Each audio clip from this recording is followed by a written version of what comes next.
Jeff Fillion. Avec Jeff et sa gang. Radio X. On écoute la santé publique. Écoute la santé publique. C'est ça qu'on fait. Bon. Comment ça va l'école de Cap-Rouge? Hier, les médias étaient là toute la journée avec des caméras, des camions satellites. On nous montrait quasiment l'arrivée de Martiens à l'intérieur de l'école et que les Martiens avaient mangé nos enfants. Comment ça va l'école donc de Cap-Rouge en face du chocolat favori? C'est ouvert. Ah. Hier, j'ai pogné la même fille, Jeff, qu'à 7 h du matin.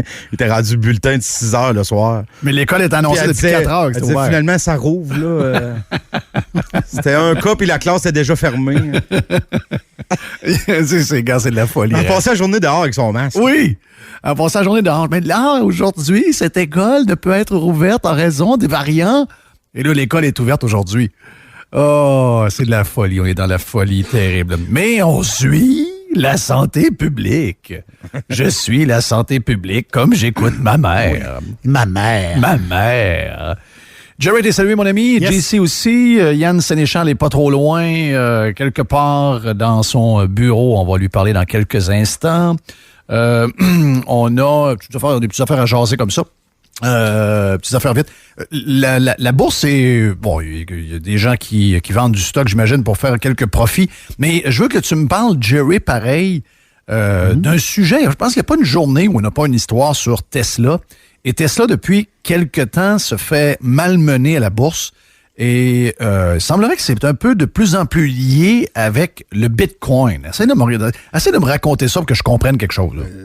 On le suit, il y a 2 semaines ou 3 semaines à peu près, dans ce coin-là, que Tesla avait acheté énormément de Bitcoin pour 1,5 milliard. C'est quand même du fricot. Donc, et là, Tesla qui a mis beaucoup de son cash en Bitcoin, donc sa valeur, une partie de sa valeur, faut le voir de même, c'est un peu ce que j'ai compris. Mais là, le Bitcoin a une mini correction. Ouais.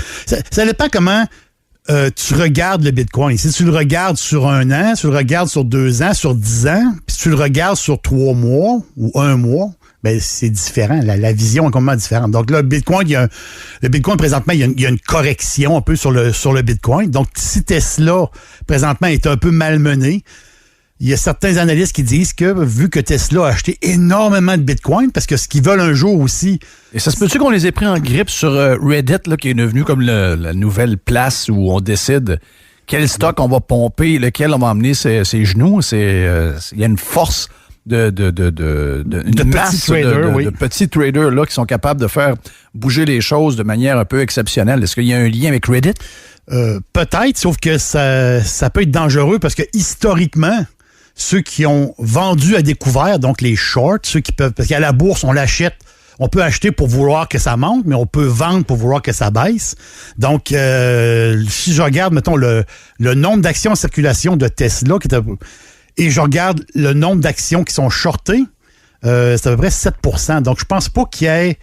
le stock présentement... Tesla, Jeff, je vais te le dire, là, depuis 4 ans, là, ont massacré les vendeurs à découvert. Ouais. Tesla, ils ont massacré. Mais ma question est un peu là. C'est parce que souvent, on cherche des opportunités pour commencer quelque part ou en mettre un peu parce qu'il faut préparer nos retraites. On sait pas trop ce qui nous attend au bout du nez, là.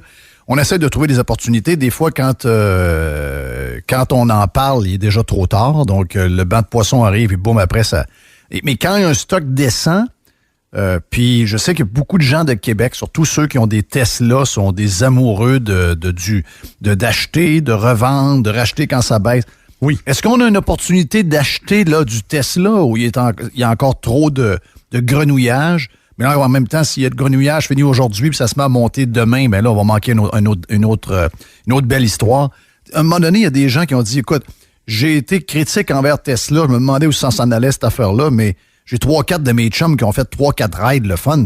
J'aimerais ça embarquer dans une à un moment donné. Est-ce que c'est une bonne fenêtre pour embarquer là? On peut pas faire de recommandations, faut le dire toujours, mais moi je pense que oui, parce que Tesla a perdu quand même 200$ depuis 20 jours. Donc, moi c'est ce que je pense. C'est personnel. Moi je pense que le Bitcoin va repartir vers la hausse. Ça, j'en suis convaincu. Si on regarde les graphiques, les amateurs d'analyse technique surveillent beaucoup, investissent beaucoup avec les graphiques. Aujourd'hui, c'est comme ça.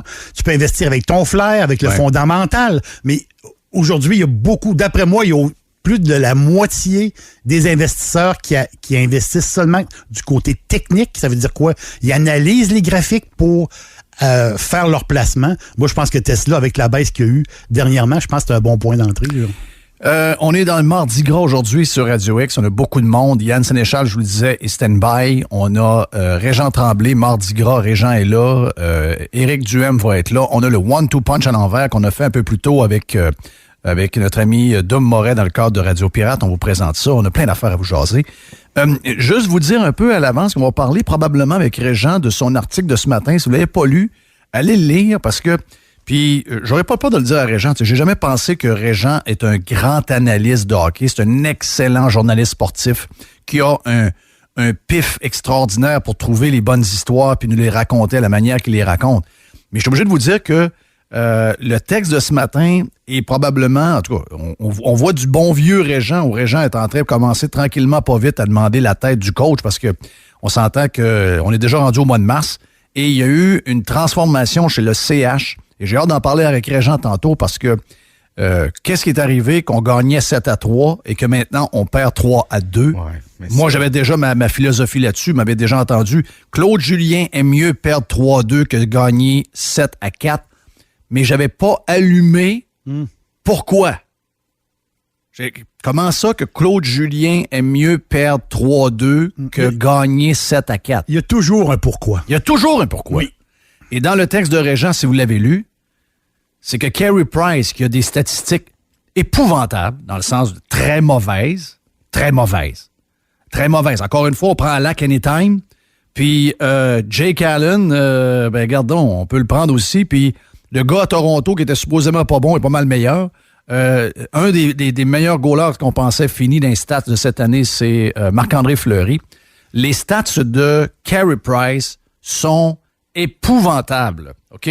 Donc, même les fans de Price, vous pouvez pas là commencer à dire que Price est le plus grand gardien du monde. Il est même pas d'un 25 meilleurs goalers, là, OK?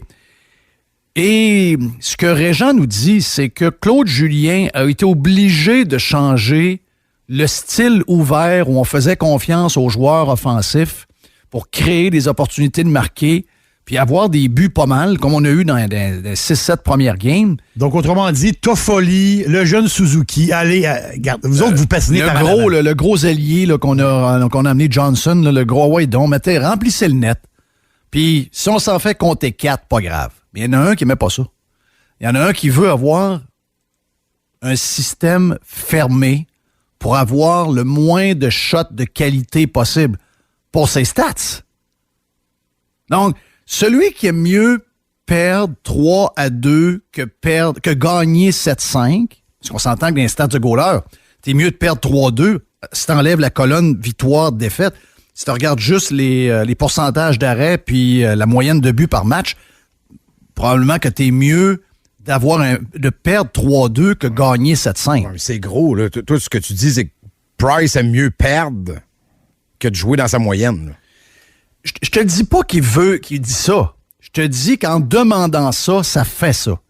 C'est que là, t'étouffes les gars. Il veut de la protection. Mais il peut pas être clown au point de pas s'en rendre compte. Là, que, je veux dire, quand ils jouent de même, ils perdent. Là, je veux dire. En tout cas, là, ça fait plusieurs games, mais ils n'ont pas l'air à s'en rendre compte là, pareil. Là.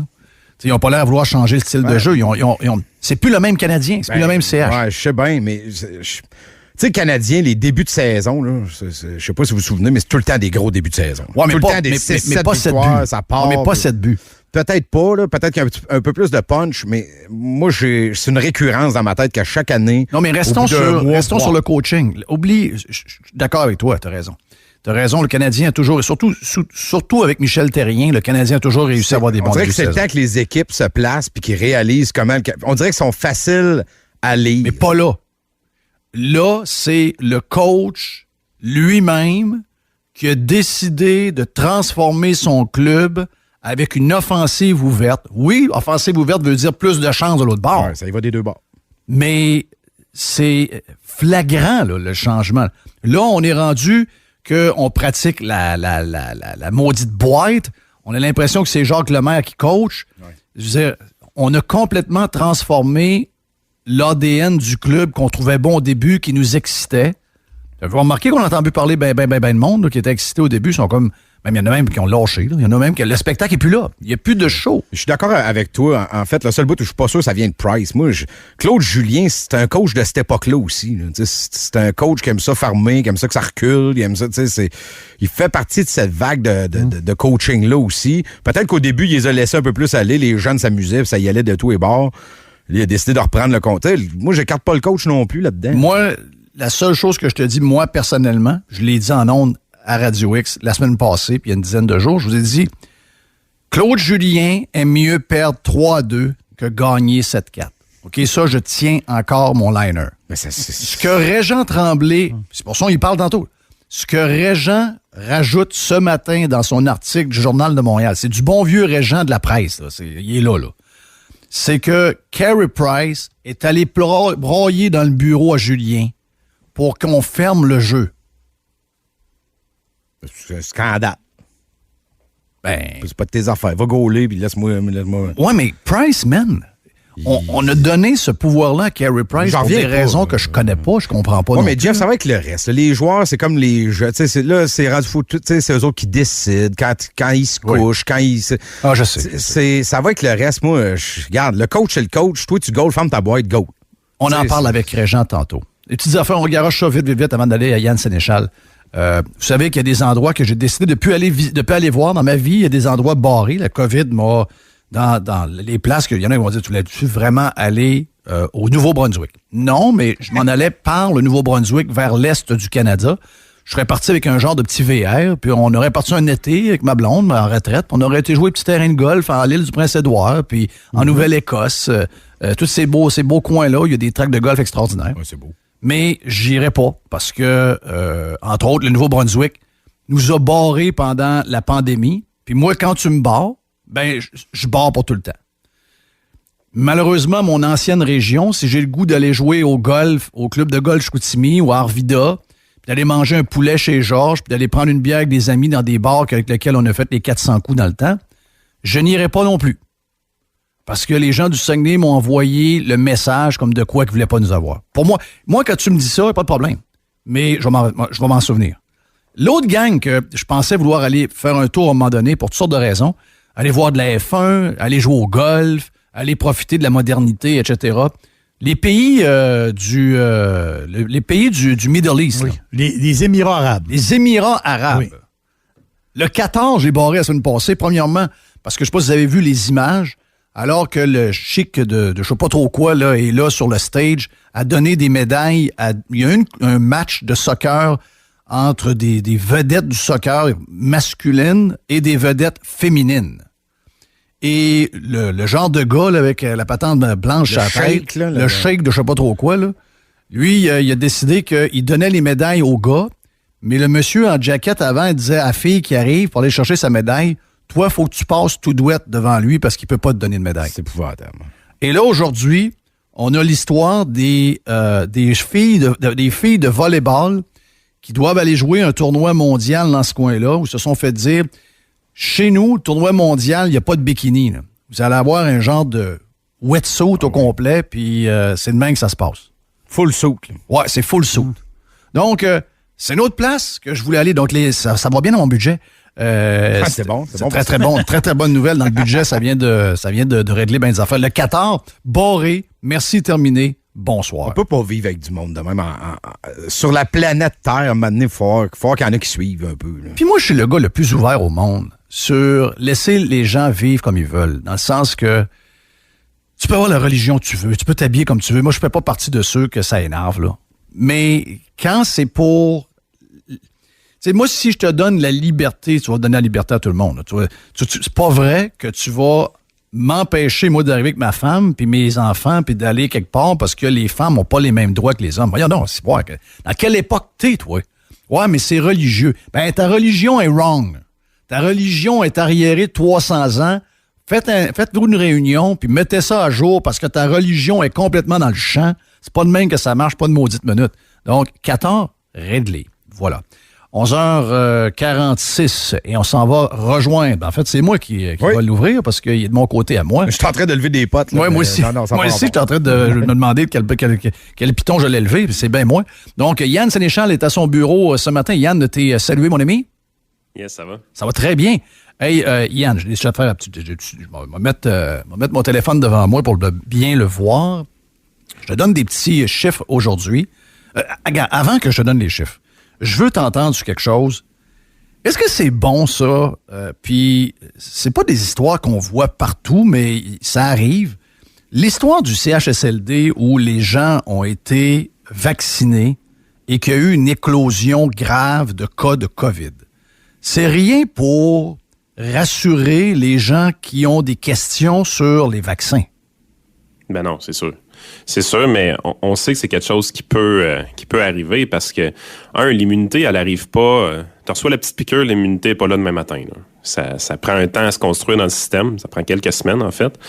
Le booster shot vient un peu aider pour ça. Puis même à ça, les pharmaceutiques ont toujours été clairs. Ça veut pas dire que tu seras pas infecté. L'affaire, c'est que tu risques de développer une forme plus bénigne de la maladie si tu es infecté. Parce que la game, c'est la suivante. Les anticorps que tu développes font en sorte que la molécule, si on veut, de la COVID a de la misère à s'attacher aux cellules humaines. Mais ça veut pas dire qu'elle réussit pas. Elle peut réussir quand même, puis tu peux quand même souffrir un peu de la COVID. Mais il y a des grosses chances que si tu n'avais pas été vacciné, si tu as été poqué puis t'as été vacciné, si tu n'avais pas été vacciné, tu aurais été poqué pour de vrai. Là.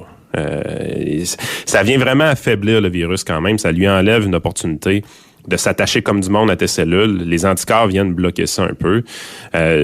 Honnêtement, les pharmaceutiques ont toujours été clairs depuis le début par rapport à ça, mais les gouvernements passent tellement de temps à détourner le sujet, puis ils passent très peu de temps, en fait, présentement, à éduquer la population sur la vaccination, qu'on se ramasse avec des histoires comme ça, puis ça effraie le monde pour de vrai, là. Ouais, c'est sûr que je comprends l'histoire parce que l'armée, il faut que tu la bâtisses. Il faut que tu prennes le temps de bâtir l'armée. C'est un peu ce qui se passe à l'intérieur de ton corps quand tu as le vaccin. Mais il faut pas oublier effectivement que ça n'a jamais été vendu comme étant quelque chose qui est 100% bulletproof. Mais ça va améliorer, surtout chez les personnes plus faibles, les personnes qui sont qui se battent avec le virus à tous les jours dans des conditions dans les hôpitaux et dans les centres dans les services de santé. Ces gens-là vont avoir plus de soldats si jamais le virus réussit quand même à percer la muraille. Ils vont avoir quand même plus de soldats pour se battre et ils risquent d'être moins malades. C'est ça que tu me dis. Oh oui, exactement. Puis les pharmaceutiques ont été quand même assez clairs là-dessus depuis le début. Puis honnêtement, on voit un peu les places que c'est vacciné. Les cas baissent, mais ce qui baisse plus vite, c'est les décès, puis les hospitalisations également. Là. C'est ça l'objectif au bout de la ligne, là? C'est ça. Parce que là, l'histoire de cas zéro, c'est dans la tête des politiciens qui veulent étirer ça. La vraie raison, c'est de diminuer. Au Québec, on a 2 raisons. Il n'y a peut-être pas la même chose ailleurs dans le monde, mais nous autres, on a 2 raisons. C'est tenir le système de santé debout. Puis, j'espère qu'on a encore en tête de diminuer le nombre de morts, même si on est venu à la conclusion dans notre tête, probablement, que des gens dans les CHSLD, on allait en perdre. On en perdait déjà beaucoup avant COVID pour de gens de grippe ou de virus respiratoire quelconque ou de gastro. Puis probablement beaucoup trop par rapport au nombre qu'on devrait perdre. Mais c'est quoi qu'à un moment donné, ces gens-là doivent mourir, ils sont quand même assez poqués.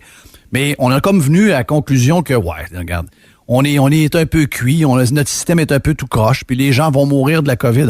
C'est comme devenu un fait qu'on a accepté, et là, on s'est rabattu sur les cas, alors que je vous donne les chiffres suivants, puis je vous demande de me suivre, c'est assez simple, je vais vous les donner bien doucement. C'est des chiffres américains. On s'entend que les chiffres américains sont à peu près les mêmes que chez nous. En fait, même dans le monde au complet. C'est sûr qu'il y a des peuples qui semblent être plus immunisés naturellement contre la COVID que les Nord-Américains ou encore les gens de l'Occident. Mais je pense qu'en général, on pourrait mettre ça au Canada, au Québec, ça donne à peu près la même chose. Donc, si vous êtes âgé entre 20 ans et 49 ans, dans les 12 mois de l'année 2020, on comprend que on a commencé à paniquer sur le coronavirus au début du mois de mars. La réalité, c'est que l'endroit qui était le plus touché, New York, ce qu'on sait, puis tu me diras si je dis des niaiseries, Yann, mais l'État de New York, en fait, Manhattan, de par ces 3 aéroports majeurs, était probablement en mode virus du corona, déjà rendu au mois de novembre et certainement au mois de décembre et au mois de janvier. OK? Oui, exact. On le savait juste pas. J'ai les mêmes lectures. On le savait juste pas. Donc, on peut y aller que c'est sur 12 mois. S'il y en a qui veulent dire, le coronavirus, on l'a eu 10 mois, restez de même. Ça ne changera pas les chiffres, ben. Donc, vous avez 20 ans à 49 ans, vous êtes décédé dans l'année 2020. OK? 16,7 de ces gens-là sont morts d'une crise de cœur. OK? 20 ans à 49 ans, dans les gens qui sont morts, 16,7 sont décédés d'un arrêt cardiaque, d'une défaillance de la machine. Il y avait quelque chose qui ne savait pas au cœur, puis boum, ça a lâché. Donc, c'est la grande majorité des décès, elle est là. Les cancers, c'est deuxième. 20 à 49 ans, des gens qui sont décédés aux États-Unis, l'année passée, en 2020, 14,3 de ces gens-là avaient le cancer. Là, après ça, je descends. Accident de char, moins de 1 0,94 C'est la troisième cause de décès pour les gens de 20 à 49 ans en 2020. Ensuite, vous avez des gens qui se sont noyés. 0,089. Commence à être loin. Là. Donc là, on est à 0,1 Il y a des gens également qui sont morts dans des feux ou par la boucane du feu dans lequel ils étaient. 0,071. Et il y a des gens aussi de 20 à 49 ans en 2020 qui sont décédés et qui sont décédés en mangeant un steak, genre. Ils se sont étouffés avec une trop grosse bouchée. Un chou de Bruxelles. C'est ça, c'est 0,038. OK? Et aussi, il y a ceux qui ont été frappés par un coup de chaleur. On nous dit que les gens meurent de la chaleur. Donc, les gens meurent de la chaleur. OK. Donc, il y a 0,013 donc c'est très, très loin, de gens qui meurent d'un coup de chaleur. Et à égalité à ce 0,013 il y a des gens en bas de 50 ans qui sont morts de la COVID-19. Donc, la conclusion de ça, c'est que vous avez plus de chances, et c'est un peu ce que je disais la semaine passée quand je vous disais, si vous avez 60 ans et moins, parce que c'est la peur qui mène beaucoup, si vous avez 60 ans et moins et que vous faites partie des zombies qui ont très peur, vous êtes soit complètement possédé par les médias ou encore vous avez un bout un peu détraqué parce que les stats sont disponibles et vous avez plus de chances de mourir noyé, vous avez plus de chances de mourir dans un feu, vous avez plus de chances de mourir étouffé par un morceau de steak et vous avez le même nombre de chances de mourir d'un coup de chaleur que de mourir de la COVID. Quand est-ce qu'on va utiliser ces images-là pour faire comprendre? Parce qu'il faut déprogrammer la peur, Yann. Ben oui, puis cette classe de gens-là, 20-49 ans, là, c'est des gens très actifs. C'est eux qui font rouler l'économie, c'est eux qui travaillent, c'est eux qui consomment beaucoup aussi. Vous êtes en radio, vous le savez. Là, c'est le groupe que tu veux avoir dans ton auditoire parce qu'ils consomment énormément. Mais ce groupe-là, plus vite qu'il reprend confiance dans le style de vie qu'on a d'habitude, ben plus vite que l'économie va redécoller, puis on va pouvoir passer à autre chose. Puis, passer à autre chose, là, c'est une des choses qui est à faire, puis là, c'est le fun, là, on a une belle pente descendante, puis tout ça. Mais si un jour, on veut que l'hystérie arrête, les décomptes, il va falloir que ça arrête. On n'a jamais eu de décompte pour l'influenza. Avec une population de 70 ans et plus qui va être potentiellement vaccinée d'ici quelques semaines, quelques mois, je pense qu'on va pouvoir arrêter ces décomptes-là quotidiens, de suivre la COVID d'une manière très, très, très ciblée parce que on n'éradiquera peut-être pas ce virus-là. Puis je commence à penser, en fait, je peux quasiment enlever le peut-être de ma phrase, là. Je doute fortement qu'on va éradiquer ce virus-là. Donc, dans un contexte comme celui-là, il va faire partie de nos vies, puis il va falloir l'intégrer dans les causes de décès, un peu comme tous les autres. C'est juste que maintenant, heureusement, grâce à la science, grâce au capitalisme, grâce aux Américains, entre autres, on va avoir un moyen de défense qui est le vaccin pour les gens qui sont ciblés par ce virus-là, qui sont en danger. Puis je pense que j'avais d'autres chiffres hier qui disaient que côté influenza, il y a plus d'enfants qui sont morts de l'influenza l'année passée que de la COVID au Canada, par exemple. Fait qu'à un moment donné, oui, il faut que ces chiffres-là, ça revienne dans l'actualité. Et pourtant, les gens... Yann, je suis obligé de te reprendre. M. Fauci, qui, depuis que Trump est parti, est un loose cannon, qui dit souvent tout est son contraire quasiment en 24 heures. M. Fauci dit, dans une entrevue à CNN, la journaliste lui demande, est-ce que nous allons porter encore les masques en 2022? Il dit, oui, je pense que oui, un peu... On a vu les dessins sur les murs dans la ville de Québec avec le Carnaval de Québec où on nous montre la mode après la pandémie où tout le monde est habillé avec des masques agencés avec leur linge. Donc, pour les gens financés par le gouvernement, donc pour les gens du Carnaval de Québec, je sais pas c'est quoi le lien avec le festival de neige qui est relié au Carnaval de Québec, mais on a fait un genre de mural et on a montré aux gens qu'est-ce qu'allait être l'après-pandémie. Tout le monde a des masques. Et M. Fauci veut des masques encore. Et il a même dit hier, oui, là, on a beaucoup de gens qui sont vaccinés, qui ont la deuxième dose. Mais là, allez pas manger dans les restaurants nécessairement. Là. Vous devez pas aller manger dans les restaurants encore, alors qu'il y a plusieurs États où les restaurants sont ouverts. Qu'est-ce qu'il y a derrière ça? C'est quoi? Ben, c'est qu'ils sont prisonniers du paradigme des médias, du risque zéro. Faut qu'on sorte de ce paradigme-là. Puis je pense que des gens comme nous, on a notre devoir un peu à faire pour aider les gens à sortir de tout ça, de reprendre goût à la vie, de reprendre goût à la gestion du risque et non pas à l'annulation du risque. C'est une chose qui est importante, c'est une distinction qui est primordiale. Mais je pense que ça va se faire de soi-même. Tu sais, à mon avis, je ne vois pas vers la fin 2021 une population qui est encore masquée, peu importe les règles gouvernementales ou pas, parce que justement, la journée qu'on va se sentir en sécurité par rapport à nos aînés, faites juste penser à vos grands-parents dans votre famille. La journée que vous savez que tous vos grands-parents sont vaccinés, il y a bien des gens qui comprennent déjà que eux-mêmes n'étant pas en danger, puis sachant qu'ils pourront pas contaminer ces gens-là, vont recommencer à vouloir les fréquenter, et surtout vont être en sécurité. Ils sentiront pas qu'ils vont mettre leur vie en danger. Fait que la journée qu'on va arrêter d'avoir peur de mettre la vie de tout le monde en danger, naturellement, ces normes-là, ça va finir par partir tranquillement pas vite. Ouais, mais ces messages-là... Chacun va aller à son rythme. Là. Mais Yann, ces messages-là, il faut qu'ils viennent d'en haut. Là, parce que là, il y a des gens qui sont branchés sur le canal parlementaire et sur le canal nouvelle. Là. Il faut dégazer ça parce qu'à un moment donné, moi, le regard de quelqu'un quand tu oublies ton masque, là, tu sais, ça, maintenant, il faut que ça arrête. Là. Regarde, je vais donner un exemple de ça. Je donne un exemple de ça.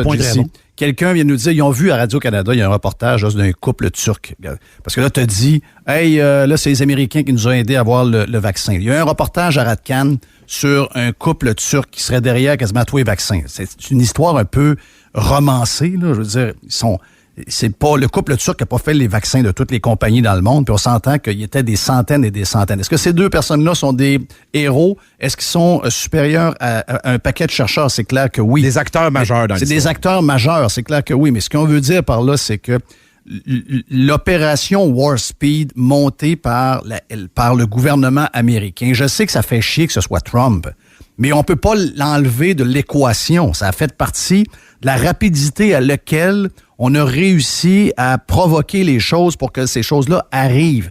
Oui, c'est des Turcs devenus Allemands, travaillent pour une division. On sait toute l'histoire. C'est BioNTech, là, puis ceux qui ont fait le vaccin avec Pfizer. Voilà. Mais quand on parle, les Américains, c'est que c'est le système capitalisme au complet, ça va plus loin que ça. Je veux dire, ces compagnies-là sont financées avec de l'équité qui vient directement de la bourse. C'est le système financier qu'on connaît habituellement. Oui, les gagnants, c'est Moderna, c'est Pfizer, ainsi de suite. Mais ce que je veux dire aussi, c'est que le fait qu'on ait mis autant de monde en compétition puis que c'était une course pour arriver à ses fins, c'est ça que je veux dire. Quand on parle, c'est une grande victoire du capitalisme, le vaccin. Oui, puis Trump a développé des milliards qui a éparpillé avec des compagnies ici et là pour les motiver. Exact. C'est ça. Mais regarde, vois-tu, c'est ça, là. C'est des gens qui sont pas capables de s'arrêter. Trop de peur, trop d'émotions, trop de haine, toujours au bout de leur chaîne. On comprend, mais derrière toute la patente, le couple turc peut pas faire ça par lui seul. Non. Tu sais, je veux dire, on a-tu besoin... Ouais, mais je l'ai vu à Radio-Canada. Oui, mais c'est boire. As-tu besoin de faire une bande dessinée pour expliquer comment ça se passe? Que ça prend des milliards pour développer des choses comme ça, et que même si vous et moi, on a la plus grande intelligence, puis il y a un super laboratoire chez nous, si on n'a pas une scène qui rentre, puis on n'a pas une équipe qui va nous coûter des millions de dollars à opérer pour nous aider, rien de tout ça va arriver. C'est là. Ça prend plus que des milliards d'investissements, ça prend aussi une promesse d'une grande récompense. C'est niaiseux, mais ce qui a motivé les gens, c'est pas juste les subventions qu'ils ont reçues ou des choses comme ça, c'est aussi la promesse d'être la personne qui va mettre au point, puis la compagnie qui va mettre au point le vaccin, qui va être vendu à travers le monde, puis qui va avoir un beau profit à faire. Ben oui, dans une couple de mois, ça va être des ventes récurrentes. Tout le monde travaille pour l'argent. Là. Oui, c'est ça. Si je vous dis que la compagnie BioNTech, l'année passée, ils ont comme revenu de compagnie, c'est zéro. Là. Donc, eux autres se sont associés. BioNTech, c'était un penny stock en bourse. Là. C'était un vrai... Là, l'action vaut 108 piastres, mais c'était un penny stock à la bourse. C'est une compagnie en devenir. Et là, est arrivé la COVID. Voilà. Et là, eux autres, il y avait des gens qui travaillaient dans la compagnie qui étaient, comment dire, qui ont trouvé des choses intéressantes. Donc, ils sont partis de rien, BioNTech, là. De rien. C'était une micro compagnie, mais associée avec une plus grosse. Je veux t'entendre, Yann, dernier point. Le secrétaire général de l'ONU, Antonio Guterres, qui a dit: brandissant la pandémie comme prétexte, les autorités de certains pays ont pris des mesures de sécurité sévères et adopté des mesures d'urgence pour réprimer les voix dissonantes, abolir les libertés les plus fondamentales, faire taire les médias indépendants et entraver le travail des organisations non gouvernementales. Il parle de où, là? Il parle de où? Ben, je pense qu'on peut mettre le Québec dans la liste, honnêtement, parce que oui, on a saisi l'opportunité de régler des vieux comptes dans cette histoire-là. C'est complètement dégueulasse ce qui a été fait. Puis c'est pas juste une question de régler des comptes, aussi ça a été pour intimider le reste des médias, ce qui s'est passé au Québec. Quand on a retiré les budgets publicitaires à Radio X, là, on va se dire en toute honnêteté, là, c'était pas juste pour donner une claque à Radio X, c'était pour envoyer un message à tous les autres médias. Puis je peux te garantir une chose, quand on les regarde aller aujourd'hui, le message a été très, très bien reçu par les autres médias. Mais c'est drôle, on dirait que je suis même plus insulté d'être dans la même gang que Cuba puis la Corée du Nord, parce que les autres États, c'est ça, là. Ouais, ben là, on déboule, là. On est passé le 47 quelque chose rendu à... On déboule tout le temps, là, chaque jour. Non, mais dans la liste des États qui ont pu jouer avec la COVID pour empêcher du monde puis se donner du capital politique. On pensait pas qu'on faisait partie de ces pays-là. Ben oui, on le savait, Jeff. Mais non. À toutes les fois qu'on fait un tirage en Amérique, on n'a pas le droit. On est à côté de Cuba et la Corée du Nord. Moi, je suis habitué. Là. On est le Yémen aussi, t'oublies le Yémen. Oui, c'est vrai, c'est ça. Mais tu vois, on est tout le temps classé dans ces pays-là. Moi, je suis habitué. Non, mais on peut pas... je comprends, là. Je comprends ton... je comprends que c'est un... On peut pas l'accepter. Moi je suis en train de m'auto-blaser. Je vais devenir le master blasé. Là. Ça n'a aucun sens. Il va falloir m'amener que je me trouve une lumière politique à quelque part parce que pour vrai, à toutes les fois, je suis même plus surpris de rien. Je suis totalement éteint. Moi, je suis comme toi. Moi, j'ai décroché. Tu sais, j'ai pas beaucoup d'espoir. Tu sais, on jase. Mais je veux dire, si vous me demandez si vraiment je crois qu'à un moment donné, on va retrouver notre sens, puis que ça va se remettre que le bonheur va revenir, puis qu'on va... Moi, je pense que j'ai perdu cet espoir-là. Moi, je pense que ça va revenir, mais on sera pas un leader. On va être à la traîne. On va reprendre la vie normale après que les autres l'aient fait. Oui, mais Yann, les séquelles... Je sais. Les séquelles de ça, qu'est-ce qui... Tu sais, je veux dire, essaye donc, moi, de raconter à mes filles de 18 puis 16 ans, voir qu'est-ce qu'ils voient de cette place-là. Ils sont pas... Va lire le texte d'une fille de Ratcan qui prend l'avion à Montréal pour s'en aller faire un reportage sur les snowbirds en Floride. Non, c'est un texte d'à peu près 3000 mots, là. Va lire ça, là. Elle, à part à la chienne, mais plus le texte évolue et plus elle se rend compte que finalement, c'est peut-être nous autres qui est un peu fuckés. C'est très drôle comme... Non, c'est très, très, très drôle comme évolution. À part, elle freak dans l'avion, elle voit des affaires qu'elle voulait pas voir, elle change de place, elle a peur. Puis là, à un moment donné, elle se rend compte que ben, c'est parce qu'eux autres, là-bas, ils sont rendus ailleurs, là. Ben, les snowbirds, mais ils commencent à revenir tranquillement, là. Ça fera pas de tard parce qu'ils vont reparler à leurs amis qui sont restés ici, là, puis il va y avoir des bonnes histoires qui vont finir par se raconter, là. Parce que sérieusement, écoute, mettons que t'es passé, ben, tu l'as fait toi-même, là, mais je veux dire, prends la personne de 65 ans, classique, tripeuse d'LCN TVA, qui est snowbirds, puis qui va en Floride, puis qui revient. Je pense qu'elle va pogner en 2 minutes, là. Oui. Elle pogne en 2 minutes pour de vrai. Là. Puis quand elle va parler à ses chums, là, elle va faire « Attendez un peu. » C'est moi, quelqu'un me dit « Hey, ça doit te déranger que tu es en quarantaine en retour de voyage. » Ça me dérange de quoi? J'irais où? Ah oui. Il n'y a rien à faire. À l'épicerie, Jeff, tu manques tout ça. Je suis en quarantaine depuis le mois de mars, sauf 2 mois cet été. Je dis, c'est quoi que ça change? Ça change rien. Le fun d'aller se faire regarder d'une façon suspicieuse par du monde à l'épicerie. Tu manques de quoi, mon homme? C'est l'enfer. Ben, j'irai dans 14 jours, il me reste 12 jours. J'irai plus tard. Mais qu'on a du fun. C'est la même, j'ai la même vie qu'avant. Là. Je veux dire, j'étais déjà... OK, aller au Costco, c'est une activité, ça, je savais pas. Ben, je vais m'en passer pour 12 jours, il me reste 12 jours. Je veux dire, mais c'est pas des activités, le fun pour moi, là. Ça fait pas partie de... C'est pas ça la vie pour moi, là, au Costco, là. C'est pas... écoute, J'espère.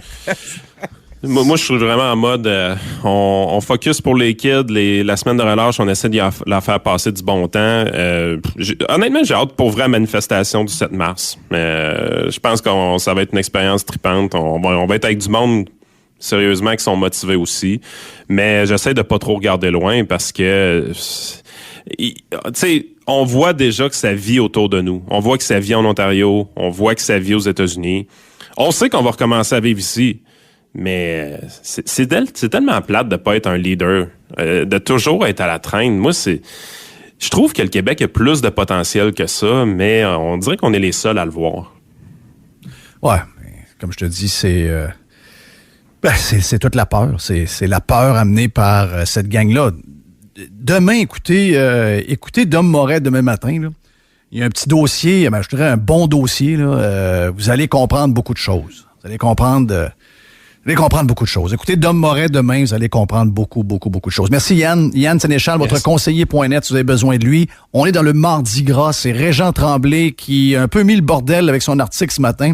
Est-ce que Carey Price est le responsable d'un changement de manière de jouer pour le Canadien au lieu de jouer ouvert et compter des buts comme les premiers matchs de la saison? Vu que Carey Price avait des stats bien ordinaires, est-ce que Carey Price est rentré dans le bureau à Claude Julien et a dit à Claude Julien, on change le style qu'on joue pour s'en aller vers un style fermé parce que les chances de but sont trop grandes. Ouais, mais on gagne pareil. Ouais, mais je vais pas donner 4-5 buts par game, je vais en donner juste 2 ou 3. Et finalement, ils perdent ce genre de game-là. C'est le point amené par Régent. Et Régent dit que la tête à Claude Julien, et là, elle commence à être en jeu. Il y a une guillotine qui vient d'apparaître au-dessus de sa tête. Si vous regardez comme il faut dans votre TV, il y a une guillotine juste en haut dans le coin. On en parle avec Régent tantôt. C'est Mardi Gras.